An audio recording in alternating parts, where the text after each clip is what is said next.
My name is Audrey Thornton. I'm 29 years old.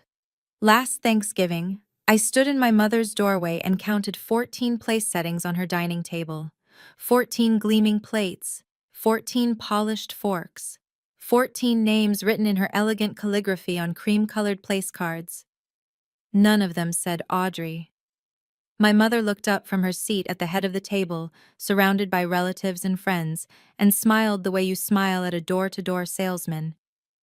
"Oh, we didn't think you'd actually come. There's no seat for you." I turned to leave. My hand was on the doorknob when something in me, something that had been silent for 29 years, finally spoke. "That's okay, Mom. I'll just sit in Grandpa's old seat." Her fork clattered to the floor. "How do you know about that?" But that wasn't the beginning. Let me start from where it really began. I should tell you who I am. Not who my family says I am. Who I actually am. I'm a nonprofit finance coordinator at Millbrook Community Services. I audit grant expenditures, reconcile donor accounts, and make sure every dollar goes where it's supposed to go. It's not glamorous. It's not the kind of job that makes my mother's eyes light up at dinner parties. But it's mine, and I'm good at it. The Thornton family, though, we're supposed to be impressive. My mother, Diana Thornton, runs the Thornton Family Foundation. She's the queen of Connecticut philanthropy circles, charity galas, donor luncheons, magazine features about women who give back. My Uncle Marcus is a lawyer, corporate, sharp suits and sharper words. He handles the foundation's legal matters and reminds everyone, constantly, that he went to Yale.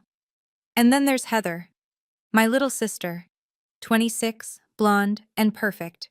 She's the foundation's marketing manager, a position my mother created for her the week after graduation. Heather posts Instagram stories about impact and community building. She's never balanced a ledger in her life. Me? I'm the one they forget to mention. Audrey works in, what is it again? Accounting? That's how my mother introduces me. If she introduces me at all. But there was one person who never forgot me, Grandpa Oliver. He founded the Thornton Family Foundation 25 years ago, built it from nothing, and every Thanksgiving, every Christmas, every family gathering, he saved the seat beside him for me. "You're the only one who understands the real purpose of this foundation, Audrey," he used to say. "Don't let them make you forget that." He died 4 years ago. While I was studying abroad on a scholarship he helped me get. I didn't make it home in time, and my mother has never let me forget it. "You weren't there when he needed you." That's what my mother said at his funeral. Not to my face, never to my face. She said it to Aunt Ruth, loud enough for me to hear from across the room. I had flown 17 hours to get there. My eyes were swollen shut from crying, and that was her greeting. The foundation became her domain after Grandpa died. She restructured the board, hired Heather, gave Marcus a consulting role that paid more than my annual salary. I wasn't invited to a single meeting. "Foundation business is complicated, Audrey. You'd be bored," my mother said once, waving her hand like she was shooing a fly. What I didn't know until 2 weeks before that Thanksgiving, was that I'd been part of that foundation all along, just not in the way she wanted me to find out. The Thornton Family Foundation receives grants from several organizations. The biggest one, $180,000 annually, comes from the Weston Community Foundation. It's a substantial grant, competitive, requires extensive documentation. And every year, part of that documentation includes a photograph of the board of directors taken at an annual meeting. That annual meeting? It's Thanksgiving dinner. I remember now how Grandpa insisted on a photo every year. Everyone seated around the table, him at the head, me beside him. "This is our legacy photo," he'd say. "Everyone who matters is in this picture." After he died, the photos continued, the dinners continued, the grants continued. I just assumed I wasn't part of it anymore. But I was. I was in every single photograph for the past 3 years, even the ones I never attended. 2 weeks before Thanksgiving, I received an email from a woman named Patricia Huang. The subject line read, Verification Request, Thornton Family Foundation Board Member. I almost deleted it, thought it was spam. Then I saw the signature. Patricia Huang, Program Director, Weston Community Foundation, the Weston Foundation, the $180,000 grant. I read the email 3 times. Dear Ms. Thornton, as part of our ongoing compliance review, I am reaching out to verify your participation as a board member of the Thornton Family Foundation. Our records indicate you have served on the board since 2021. We have noticed some inconsistencies in the submitted documentation and would appreciate your confirmation of the following: your attendance at annual board meetings, your signature on consent forms, and your continued involvement in foundation governance. Please respond at your earliest convenience. My hands were shaking when I finished reading. Board member since 2021? I had never been asked to join the board. I had never attended a single meeting. I had never signed anything. I called Patricia Huang that afternoon. Ms. Thornton, thank you for reaching out so quickly, she said. Her voice was warm but careful. I have to ask, are you aware that you're listed as a board member? No, I said. I had no idea. A pause. Then, I see. Would you like me to send you the documentation we have on file? Since you're listed as a party of interest, you're entitled to review it. Yes, please. The email arrived 20 minutes later. Attached was a scanned copy of a grant application, a board consent form with my signature at the bottom, and a photograph. Thanksgiving dinner, 2022. Everyone seated around the table. Me smiling next to my mother. I wasn't there that year. I had the flu. I didn't leave my apartment for a week. But there I was, in the photo, clear as day. I spent the next 3 days digging. Patricia Huang sent me everything, legally, because my name was on every document. 3 years of grant applications, 3 years of board consent forms, 3 years of photographs. In each one, I was present at the annual board meeting. My signature authorized foundation decisions. My face smiled from the Thanksgiving table. 2 of those 3 years, I hadn't been home at all. The pattern was clear once I looked for it. The Weston Foundation requires what they call diverse board composition. At least one member under 35. At least one female member not directly related to the executive director by blood. My mother is the executive director. Heather is her daughter. Aunt Ruth is Grandpa's sister. Too old for the under 35 requirement. I was the only one who fit both categories. They needed me on paper. They just didn't want me in the room. I pulled up the grant requirements document and read it twice. There it was, Section 4.2. All board members must actively participate in governance. Signatures must be authentic and obtained with full knowledge and consent. My signatures weren't authentic. I never gave consent. I called Patricia again. Ms. Huang, I need to ask you something. Those signatures on the consent forms, they're not mine. I didn't sign them. I wasn't even at those meetings. Silence on the other end. Ms. Thornton, are you certain? I'm certain. I can prove it. Another pause. When she spoke again, her voice had changed. Harder. More official. I think you should know. We're not the only ones looking into the foundation. The State Grant Compliance Office has opened an inquiry. An auditor named Daniel Reeves has been assigned to the case. My chest tightened. What does that mean? It means this is bigger than I thought, and I think you need to talk to him. Patricia called me again 2 days later. This time, it wasn't just about paperwork. Audrey, there's something else you should know. Her voice carried weight I hadn't heard before. The state is auditing your family's foundation. An anonymous tip came in about, her words exactly, inconsistencies in board composition over multiple years. I sat down heavily. An anonymous tip? Someone new, someone outside your family. She paused. Daniel Reeves, the auditor assigned to the case, has requested interviews with all listed board members. That includes you. The walls of my apartment felt like they were closing in. Ms. Huang, Patricia, why are you telling me all this? You barely know me. She was quiet for a moment. When she spoke again, her voice softened. I knew your grandfather, Audrey. Oliver and I worked together when he first started the foundation, 23 years ago. He talked about you constantly. She laughed, a small, sad sound. Every meeting, he'd pull out photos. This is my Audrey. She's going to carry on the real work someday. My throat closed up. I couldn't speak. He trusted you, Patricia continued.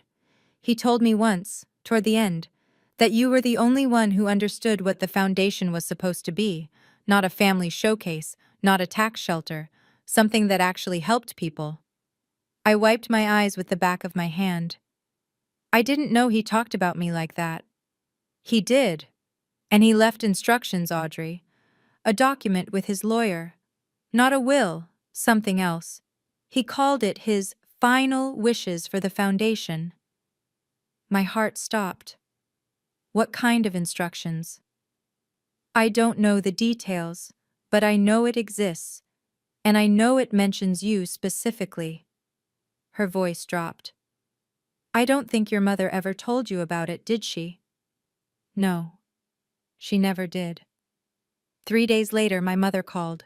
I almost didn't answer. We hadn't spoken in months, not since she forgot to invite me to Heather's birthday dinner.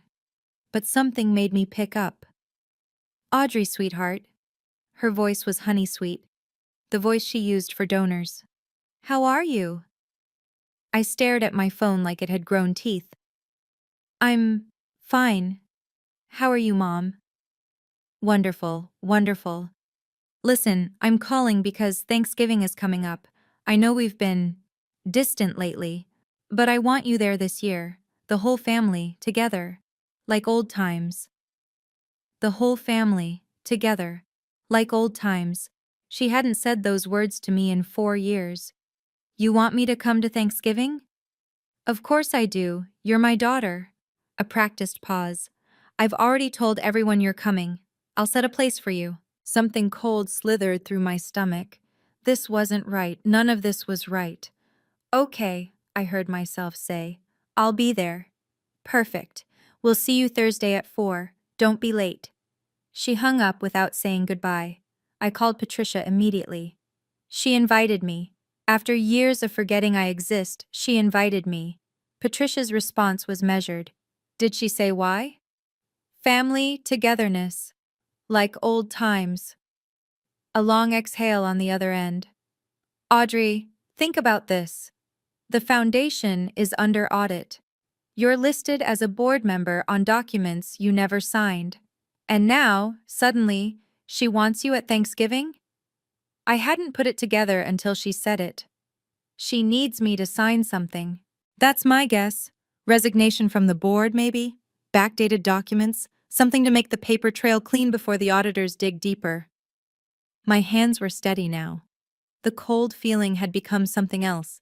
Something sharp. Then I'll go. But I won't be signing anything. I found Daniel Reeves's contact information on the State Grant Compliance Office website. His title was Senior Compliance Auditor. His photo showed a man in his mid-40s, serious eyes, the kind of face that had seen too many lies to believe the next one. I called him the next morning. Mr. Reeves, my name is Audrey Thornton. I'm listed as a board member of the Thornton Family Foundation. I understand you're conducting an audit. A brief pause. Ms. Thornton, yes, I was planning to reach out to you. I'd like to save you the trouble. I took a breath. I never agreed to be a board member. I never signed any consent forms, and the photographs showing me at board meetings, I wasn't there. They were altered. Another pause, longer this time. Ms. Thornton, those are serious allegations. I know. If what you're saying is true, we're not talking about a compliance violation. We're talking about fraud. I know that too. I heard him shift, papers rustling. Do you have evidence? I have email correspondence proving I wasn't present at the meetings. I have metadata from the original photographs showing they were edited. And I can demonstrate that the signatures on file don't match my actual handwriting. You've done your homework. I work in nonprofit finance. I know what documentation looks like when it's been falsified. He was quiet for a moment. When he spoke again, his tone had shifted from skeptical to interested. Ms. Thornton, I need to verify these claims in person. Your family's foundation lists your Thanksgiving dinner as an annual board meeting. I'd like to observe. I can arrange that. You can? I've been invited this year. My mother doesn't know I know anything. She thinks I'm coming to sign whatever documents she puts in front of me. A dry laugh. When do we meet? The night before Thanksgiving, I sat at my kitchen table with my laptop and a glass of wine I wasn't drinking. I was searching my email. If my mother had photoshopped me into those pictures, someone had to have the originals. Someone had to have made a mistake somewhere. People always do when they think no one's watching. I typed Thanksgiving into the search bar, scrolled through years of generic holiday messages, and then I found it. An email from Heather, November 29th, 2022. Subject: Quick favor. Hey Audrey, can you confirm this photo looks good for the family archive? Mom wants to make sure everyone's okay with it before we use it. Let me know. XOXO. Attached. A JPEG file named TG2SAKD2 final.jpg. I clicked on it. There I was, sitting at the Thanksgiving table, smiling, next to my mother. I remembered November 2022 perfectly. I'd been sick for a week, couldn't taste food, couldn't get off my couch. I had texted my mother to apologize for missing dinner. Her response? That's fine, rest up. But here was the photo. Me, healthy and happy, at a dinner I never attended. I right-clicked the image. Properties, details. The metadata was still intact. Date taken, November 24th, 2022. Date modified, November 27th, 2022. Software: Adobe Photoshop. 3 days after Thanksgiving. Someone had opened this photo in Photoshop and made changes. I scrolled through my own photos from that week, found a selfie I'd taken from my couch, tissues scattered around me, dark circles under my eyes. Timestamp: November 24th, 2022, 6:47 p.m. The same time the board meeting photo was supposedly taken. Heather, my perfect little sister. She was the one who edited the photos. She was in on it. All of it. I saved everything. Screenshots, metadata, original emails. Patricia's call came at 9 p.m. the night before Thanksgiving. Audrey, I have something. My contact at your grandfather's law firm, not Marcus, the independent attorney Oliver used for personal matters. She found the document I mentioned. I sat up straight. The final wishes? It's called a letter of intent. Not legally binding like a will, but it carries weight, especially with grant organizations that care about founder intent. And Weston does. What does it say? I heard papers shuffling. I'm going to read you the relevant section. It is my express wish that my granddaughter, Audrey Thornton, maintain an active role in the Thornton Family Foundation in perpetuity. She shall be included in all official foundation proceedings and photographs. The seat beside mine at the annual meeting, or in my absence, my seat itself, shall be reserved for her as a symbol of my trust in her judgment and character. The room blurred. I pressed my palm against my eyes. Audrey, are you there? I'm here. My voice cracked. He wrote that? He wrote it 3 months before he died, filed it with his personal attorney. Diana was notified of its existence, but she never requested a copy. Patricia's voice hardened. She knew, Audrey. She knew what your grandfather wanted.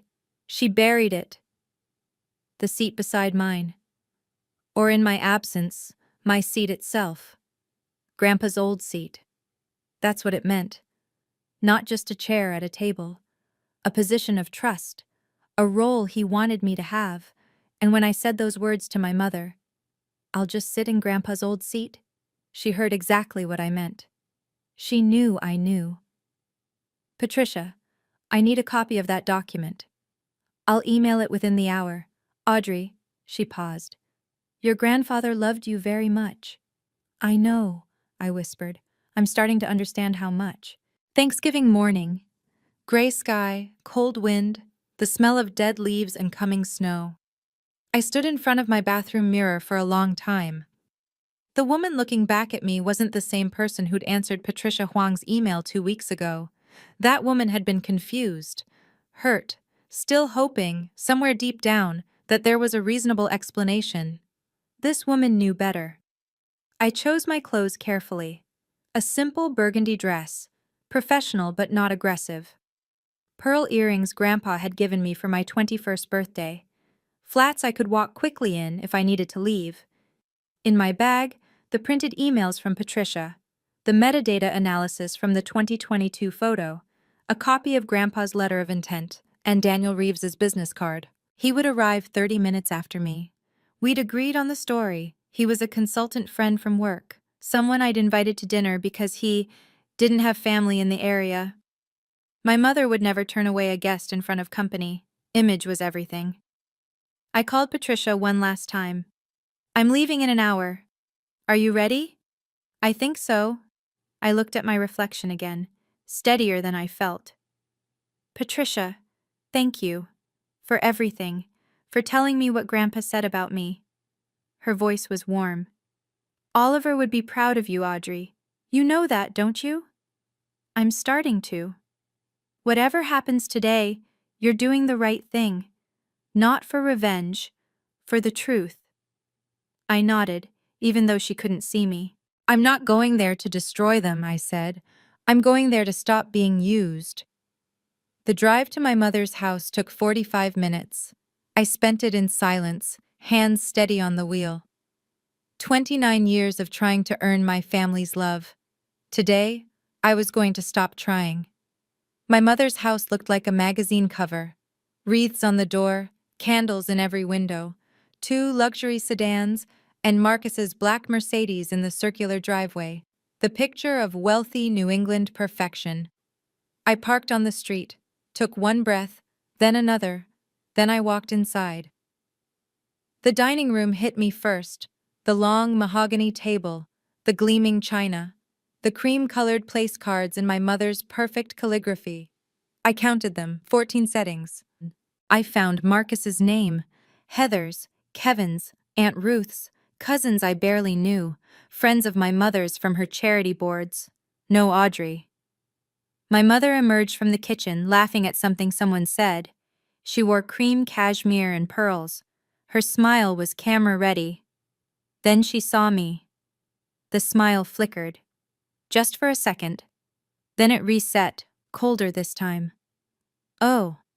She said it like she'd found a stain on her tablecloth. "We didn't think you'd actually come. There's no seat for you." The room went quiet. 14 faces turned toward me. Heather appeared at my mother's elbow. "Audrey, you always do this. Mom said it was optional. You should have confirmed." "I did confirm. You called me, Mom. You said you'd set a place." My mother's laugh was light and dismissive. "Did I? I must have forgotten. You know how busy I've been with the foundation." Marcus stood by the fireplace, swirling scotch. "Audrey, don't make this awkward. Just go home. We'll do lunch sometime." I looked at the table, at the empty space where my place should have been, at 14 people who had watched my mother humiliate me and hadn't said a word. I turned toward the door. My hand was on the knob when I stopped. Something in me, something that had been silent for 29 years, finally spoke. I turned back around. My mother had already looked away. She was adjusting a napkin, smoothing an invisible wrinkle, performing for her guests. The crisis was over. Audrey was leaving. Everything could proceed as planned. "That's okay, Mom." She glanced up, annoyed now. Why was I still here? "I'll just sit in Grandpa's old seat." The words landed like stones in still water. My mother's hand froze over the napkin. Her fork, the one she'd picked up to demonstrate some point about table settings, slipped from her fingers. It hit the floor with a sound like a bell. Nobody moved. "What did you say?" Her voice had changed. The honey was gone. What remained was something raw, something afraid. "Grandpa's old seat." I kept my voice level, calm. "You know, The one at the head of the table. The one he saved for me when he wasn't there. Marcus set down his scotch. His face had gone pale. Heather looked between us, confused. What's she talking about? What seat? My mother didn't answer. She was staring at me like she'd never seen me before. How do you know about that? There it was, the admission. She didn't ask what I meant. She didn't pretend not to understand. She asked how I knew, because there was something to know. Does it matter? I asked. I pulled out my phone, checked the time. Daniel would be here in 8 minutes. My mother took a step toward me. Her composure was cracking, and underneath it, I saw something I'd never seen before. Fear. Audrey, whatever you think you know. The doorbell rang. Everyone turned. My mother's face went white. Who is that? I smiled. The first real smile I'd had in years. That would be my +1. Audrey. My mother's voice dropped to a whisper, dangerous, controlled. Kitchen, now. She didn't wait for me to follow. She walked past me, heels clicking against hardwood, and Marcus fell in step behind her. I followed them into the kitchen, where the caterers had already been dismissed. The door swung shut. My mother turned on me. What are you doing? What game is this? No game. Don't lie to me. Her eyes were wild. You mentioned your grandfather's seat. You know something. What do you know? I didn't flinch. I know enough. Marcus stepped forward. He was taller than me, and he used every inch of it. Audrey, listen carefully. I'm a lawyer. If you're planning something, anything, that damages this foundation, I will personally ensure you face consequences. Defamation, tortious interference, I will bury you. Will you? This family has given you everything, education, opportunities, and this is how you repay us? The doorbell rang again, more insistent this time. That's my guest, I said. Are you going to let him stand outside? My mother grabbed my arm, her nails dug into my skin. Who is at that door? A friend from work, a consultant. He didn't have family to spend Thanksgiving with. I met her eyes. I thought you'd appreciate another witness to your hospitality. For a moment I thought she might actually strike me. Then she let go, straightened her cashmere, smoothed her hair. Fine, your friend can stay. Her voice was ice. But this conversation isn't over. No, I agreed. It's not. We walked back to the dining room together. My mother's smile was back in place, perfect and false. But her hands were shaking. And when she opened the front door, I watched her face carefully. She had no idea what was about to walk in. Before I continue, I want to ask you something. Have you ever been excluded from your own family's table? Not forgotten, deliberately erased. Made to feel like a guest in a house you grew up in? If you have, I see you. I know what that feels like. Drop a comment below. Tell me your story. I read every single one. And if you want to know who just walked through my mother's door, if you want to see the exact moment everything changed, keep watching. Like this video, subscribe if you haven't, and stay with me.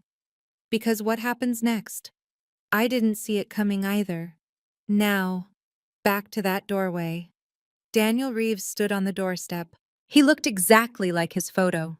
Mid-40s, serious eyes, a face that had cataloged too many lies to be surprised by the next one. He wore a charcoal suit and carried a leather briefcase. Professional, understated, the kind of man who faded into the background until he didn't. Happy Thanksgiving, he said, extending his hand to my mother. I'm Daniel, Audrey's friend from work. She said you wouldn't mind an extra guest. My mother's smile was rigid. Of course not, any friend of Audrey's. She didn't mean it, but she couldn't refuse, not with 14 witnesses watching. That was the thing about my mother. Image came before everything. She would rather seat a stranger at her table than let anyone think she wasn't gracious. We'll need another place setting, she said tightly. Heather, find a chair. Heather scrambled to obey. A chair was brought from the study. A place setting was assembled at the corner of the table. 2 extra places, 2 unexpected guests. My mother looked at the table, at the seating arrangement she'd planned so carefully. "Well," she said with a brittle laugh, "I suppose we'll have to squeeze." "Actually," I said, "I have a suggestion." Everyone looked at me. "There's a seat at the head of the table. It's empty." I pointed to the chair at the far end. My mother's chair. That was Grandpa's spot. He always said it should go to someone he trusted most. The silence was absolute. "Audrey?" My mother's voice was barely a whisper. "You don't know what you're talking about." "Don't I?" I looked at Daniel, then back at my mother. "Why don't you tell everyone, Mom? What's so special about Grandpa's old seat?" Her mouth opened. Nothing came out. For the first time in my life, my mother had no words. "That's my seat." My mother's voice had recovered some of its steel. She stood straighter, chin lifted, the way she did when she was about to deliver a lecture. "I'm the executive director of this foundation. The head of the table is mine." "But it wasn't always yours, was it?" I asked. "It was Grandpa's. And he had specific wishes about who should sit there." "Your grandfather is gone, Audrey." Marcus moved to stand beside my mother, a united front. "Diana runs the foundation now. She sits where she chooses." Daniel observed quietly, his expression neutral. I could feel him cataloging every word. "But Grandpa left instructions," I said. "About that seat, about me." From the other end of the table, Aunt Ruth spoke up. Her voice was softer than I remembered, more fragile. "She's right, Diana." Everyone turned. "Oliver always said Audrey should sit beside him, at every meeting, in every photograph." Ruth's eyes were distant, remembering. "He told me it was important, something about preserving the right spirit of the foundation." My mother's face went tight. "Ruth, this isn't the time." "He loved that girl." Ruth wasn't looking at Diana anymore. She was looking at me. "He said she was the only one who understood what he was trying to build." "Enough!" My mother's voice cracked like a whip. "This is Thanksgiving dinner, not a board meeting." "Actually," I said, keeping my voice steady, "according to the grant applications you've submitted, this dinner is the board meeting." I paused. "The annual meeting of the Thornton Family Foundation Board of Directors, complete with photograph." Now Daniel's pen was out. He was writing in a small notebook. My mother stared at me with something I'd never seen in her eyes before. She was terrified. "How do you know about the grant applications?" "I know because I'm listed on them." I kept my voice calm, factual, the way I spoke to auditors at work. "For the past 3 years, every grant application submitted by the Thornton Family Foundation has included my name as a board member, my signature on consent forms, and photographs showing me at this table." I let that settle. "The problem is, I wasn't here for 2 of those 3 years, and I never signed anything." Heather made a small sound. Her face had gone pale. "That's ridiculous," my mother said. "Of course you were here. You're confused." "Am I?" I pulled out my phone, opened the photo gallery. This is a selfie I took on Thanksgiving 2022. Notice the tissues, the dark circles. I had the flu. I didn't leave my apartment for a week. I showed the timestamp. November 24th, 2022, 6:47 p.m. Then I opened the grant application photo. Same date, same time, me, smiling and healthy, at this very table. "Explain that." My mother's mouth opened and closed.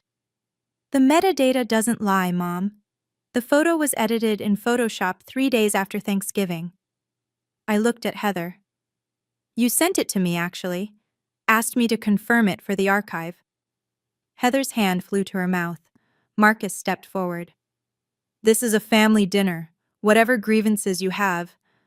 "Actually," Daniel's voice cut through the tension, quiet but unmistakable, "I'd like to understand this better." Everyone turned to look at him. "I should introduce myself properly." He pulled out a business card. "Daniel Reeves, State Grant Compliance Office. I'm the senior auditor assigned to review the Thornton Family Foundation. My mother's fork, the one she'd picked up from the floor, dropped again. This time, nobody moved to pick it up. For a moment, nobody spoke. Then my mother laughed. It was brittle and bright, the laugh she used at fundraisers when someone said something scandalous. An auditor? At Thanksgiving dinner? She placed a hand on her chest. Audrey, is this some kind of joke? No joke, Mrs. Thornton. Daniel's voice was level. I'm conducting a routine compliance review. Your daughter is listed as a board member, so I asked if I could observe an official meeting. She invited me. This isn't... My mother caught herself, smoothed her face, started over. Mr. Reeves, I apologize for the confusion. My daughter is... troubled. She has a history of emotional problems, difficulty separating reality from mom. What she imagines. She's never gotten over her grandfather's death, you see. She wasn't there when he passed, and the guilt... Mrs. Thornton. Daniel's voice had hardened. I'm not here to discuss your daughter's mental health. I'm here because the documentation your foundation submitted contains apparent inconsistencies. What inconsistencies? Our records are impeccable. The signatures. I pulled the printed consent form from my bag. Here. This is supposed to be my signature authorizing board decisions in 2023. I took a piece of paper from the table, a blank edge of a place card, and signed my name. Then I held both up. The signatures weren't even close. Different slant, different pressure, different letter formation. That's not my handwriting. It's not even a good forgery. Daniel took both papers, examined them, made notes. Handwriting can change, my mother said quickly. Stress affects... It doesn't change that much. Daniel's voice was flat. These signatures appear to have been written by different people. My mother's composure finally cracked, just a fracture, but I saw it. Audrey. She turned to me, and for the first time, there was pleading in her eyes. Why are you doing this to your family? I'm not doing anything to my family. I kept my voice steady, even though my heart was pounding. I'm telling the truth, that's all. I pulled out the printed email from Patricia Huang. This is correspondence from the Weston Community Foundation, your biggest grantor. $180,000 a year. Their program director reached out to verify my board membership because of inconsistencies in your applications. Diana snatched the paper. Read it, her face drained of color. Patricia Huang. Her voice was barely audible. She had no right to contact you. She had every right. My name is on your paperwork. That makes me a party of interest. How dare she? She also told me something else. I let the moment stretch. She knew Grandpa. They worked together when he founded this organization, and she told me about his letter of intent. Marcus moved forward. What letter? The one Grandpa filed with his personal attorney, not you, Marcus, his independent lawyer, the one that spelled out his final wishes for the foundation. I pulled out the copy Patricia had sent me. This is the relevant section. It is my express wish that my granddaughter, Audrey Thornton, maintain an active role in the Thornton Family Foundation in perpetuity. The seat beside mine at the annual meeting, or in my absence, my seat itself, shall be reserved for her. The room went silent. You knew about this, Mom. I looked at her. You were notified when he died. You never told me. That document has no legal force. It has force with grantors. Daniel spoke up. The Weston Foundation requires adherence to founder intent. Violating that intent is grounds for grant termination. Kevin stood up suddenly. My sister's husband, the real estate investor, the man who'd written checks to the foundation. Wait. His voice was sharp. What grant termination? What are you people not telling me? Daniel reached into his briefcase and pulled out a document. It was thick, official-looking, with the Weston Foundation seal at the top. This is the grant agreement between the Weston Community Foundation and the Thornton Family Foundation, signed by Mrs. Diana Thornton 3 years ago. He flipped to a marked page. Section 7.3. The organization must maintain accurate and authentic records of board composition. Any misrepresentation, including falsified signatures or altered documentation, constitutes grounds for immediate grant termination and full repayment of disbursed funds. He looked up at my mother. The signatures on your board consent forms appear to be forged. The photographs submitted as evidence of board meetings appear to be digitally altered. If these findings are confirmed, your foundation will be required to repay $180,000 per year for the past 3 years. That's over $500,000, Heather whispered. $540,000, Daniel confirmed, plus potential civil penalties. This is absurd! Marcus stepped forward, his lawyer instincts kicking in. Founder intent clauses aren't legally enforceable. That letter is a wish, not a contract. You're right that it's not enforceable in court, Daniel said calmly, but Section 12.1 of the grant agreement specifically requires the organization to honor founder intent as documented. You signed that agreement, Mr. Thornton, as general counsel. Marcus went pale. I would have. You didn't read it carefully? I asked. Strange. I thought you went to Yale. For a moment, I thought Marcus might actually lunge at me. Kevin stepped between us. His face was red. I invested $50,000 in this foundation based on representations of transparent, compliant operations. He pointed at my mother. If there's fraud here, I need to know. Now. My mother looked around the room, at the guests, at her family, at the walls closing in. This is a misunderstanding, she said, but her voice was shaking. A misunderstanding. My mother said it again, like she could make it true through repetition. Diana, Aunt Ruth's voice cut through the room. Is what Audrey is saying true? Did you hide Oliver's letter? Ruth, you don't understand. Did you forge her signature? Put her in photographs she never attended? It was for the foundation! My mother's composure shattered. Do you have any idea how hard it is to keep this organization running? The grants, the compliance requirements, the endless paperwork. That doesn't answer. I did what I had to do. Diana's voice rose. Audrey was never here. She was off living her life while I was keeping our father's legacy alive. I needed a board member under 35. I needed diverse representation. She fit the requirements. So you used me, I said quietly. My name, my face, my signature, without asking. You would have said no. So you didn't give me the choice. My mother's eyes were wild now. You have no idea what I sacrificed. The hours, the stress. Father left everything to me, the responsibility, the expectations, and all he ever talked about was you. Audrey understands. Audrey cares. Audrey will carry on. What about me? What about everything I've done? The room was frozen. Mrs. Thornton, Daniel's voice was quiet. Are you acknowledging that documentation was falsified? I'm acknowledging that I did what was necessary for this foundation to survive. Diana, Marcus's voice was sharp. Stop talking, right now. But it was too late. She'd said it, in front of 14 witnesses, in front of an auditor. I looked at my mother, at the woman who had excluded me from tables and photographs, who had made me feel invisible in my own family. And I felt something I didn't expect. Not triumph. Sadness. My phone buzzed. Patricia Huang. Excuse me, I said. I need to take this. I stepped toward the window, but kept the call on speaker.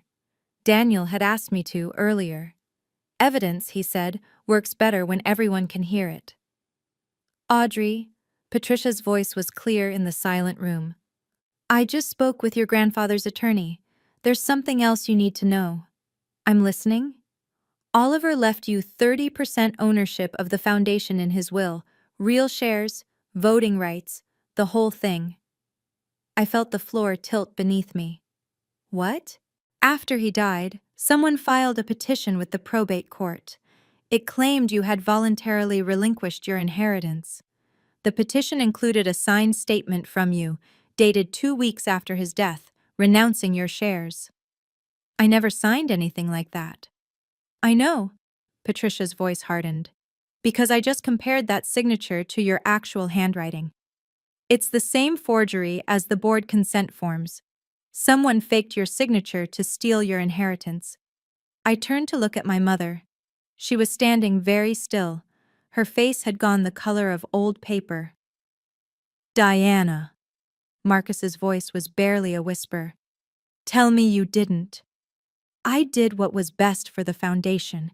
You committed fraud. Marcus backed away from her. Probate fraud. Forgery. Do you have any idea, my license, if I'm connected to this?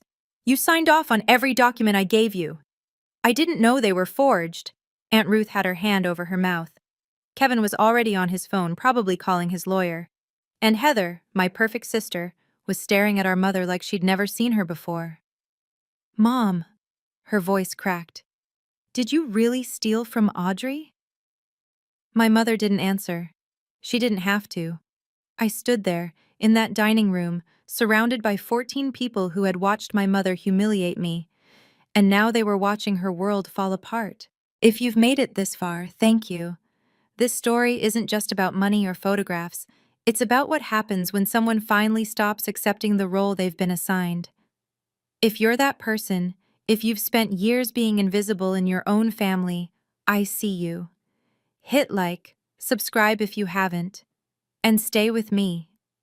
Because the way this ends, even I didn't expect it. Let me tell you what happened next. The room came apart. Kevin was the first to move. He grabbed his coat from the back of his chair, phone pressed to his ear. I don't care if it's Thanksgiving. I need you at the office in an hour. He looked at Heather. I'm leaving. Kevin, wait. I invested $50,000 in this foundation based on your mother's word. If there's fraud, I need to protect myself. He didn't look at Diana at all. My lawyer will be in touch. The door slammed behind him. Aunt Ruth stood slowly, bracing herself on the table. I'm going home, Diana. I need to think about this, about what you've done to Oliver's memory. Ruth, please. He trusted you. Ruth's voice broke. He trusted you to take care of his foundation, his granddaughter, and this is what you did. She left without another word. The other guests followed, cousins, family friends, people whose names I barely remembered. They grabbed coats and bags, murmuring excuses about forgotten obligations. No one met Diana's eyes. Within 10 minutes, the room had emptied. Only family remained. Daniel closed his notebook. I've documented what I need. My report will be submitted to the State Grant Compliance Office within 48 hours. You can expect formal proceedings to begin after the holiday. He looked at me. Ms. Thornton, Audrey, thank you for your cooperation. Then he walked out. I stood in the middle of the dining room. 14 place settings, food getting cold, candles burning down. My mother sat in her chair at the head of the table, Grandpa's chair, and stared at nothing. Marcus was already gathering his things. I need to call the state bar. Get ahead of this. You're leaving? Diana looked up. Marcus? You've ruined me. His voice was ice. I'm done. I picked up my bag. You're leaving too? My mother's voice was hollow. After everything you've done? I turned to face her. One last time. Everything I've done? I kept my voice level. I told the truth. That's all I did. You destroyed this family. No, Mom. You did that. Years ago. I just stopped helping you hide it. I walked to the center of the room. I wanted her to hear every word. I wanted Heather, still frozen in her chair, to hear it too. Here's what's going to happen. I won't be calling. I won't be texting. I won't be coming to Christmas or birthdays or any other gathering where I'm treated like an afterthought. My mother opened her mouth. I'm not finished. My voice didn't waver. If you want to contact me, you can do it in writing. A letter. Acknowledging what you did, not what you had to do, what you chose to do. Use my name, forge my signature, and lie about it for years. Audrey. I'm also going to hire a lawyer. My share of the foundation, the 30% Grandpa left me. I want it documented properly. Not for the money, for the truth. I looked at Heather. She was crying, mascara running down her cheeks. You knew, Heather. You edited those photos. You sent them to me to confirm. You were part of this. I didn't think. That's the problem. You never thought about me at all. I walked toward the door. My mother called after me. I'm your mother, you can't just cut me off. I stopped, turned. You're right, you are my mother. And for 29 years I let that mean I had to accept whatever you did to me. I opened the door. That ends today. I walked out into the cold. 2 weeks later, the State Grant Compliance Office officially suspended the Thornton Family Foundation pending investigation. The Weston Community Foundation demanded repayment of $540,000 in grants, 3 years of funding obtained through fraudulent documentation. My mother was removed as executive director by an emergency vote of the remaining board members. Aunt Ruth led the motion. It passed unanimously. Marcus received a formal inquiry from the Connecticut State Bar Association regarding his involvement in certifying forged documents. His license wasn't revoked, but the investigation was ongoing. Kevin filed for divorce 3 weeks after Thanksgiving. In his petition, he cited fraudulent misrepresentation of family finances during their marriage. Heather didn't contest it. And me? I had Thanksgiving dinner 2 weeks late, in Patricia Huang's kitchen, with her and a few colleagues from the nonprofit world, and a casserole dish that definitely needed more salt. Your grandfather would be proud of you, Patricia said, raising her glass. You protected what he built. I didn't feel proud. I felt tired and sad. And underneath it all, something like peace. The foundation's future wasn't certain, but I'd made a decision about my 30%. I asked the interim board to establish a scholarship fund in Grandpa's name, the Oliver Thornton Memorial Fund, for kids from difficult family situations who needed help getting an education. Kids like me. I got a letter last month from one of the first recipients, a 17-year-old from Hartford named Maya. She wrote, "Thank you for believing in me when my own family didn't." I cried for an hour after I read it. My mother has tried to contact me 3 times. Phone calls. I didn't answer. Heather sent a text. Can we talk? I haven't responded. Maybe someday, when they're ready to tell the truth. Boundaries aren't about punishment. They're about protection, about saying, this is what I will accept, this is what I won't. I spent 29 years at a table with no seat for me. Now I set my own table. And there's always room for the people who matter. Thank you for staying with me until the end. If this story touched something in you, if you've ever been the one without a seat at the table, know this: you deserve better. And it's okay to walk away from people who can't see that. Hit the like button if this meant something to you. Subscribe and hit the bell so you don't miss the next story. And if you want to hear more about people who stopped accepting less than they deserved, check the description. There's another video waiting for you. Take care of yourselves. And set your own table.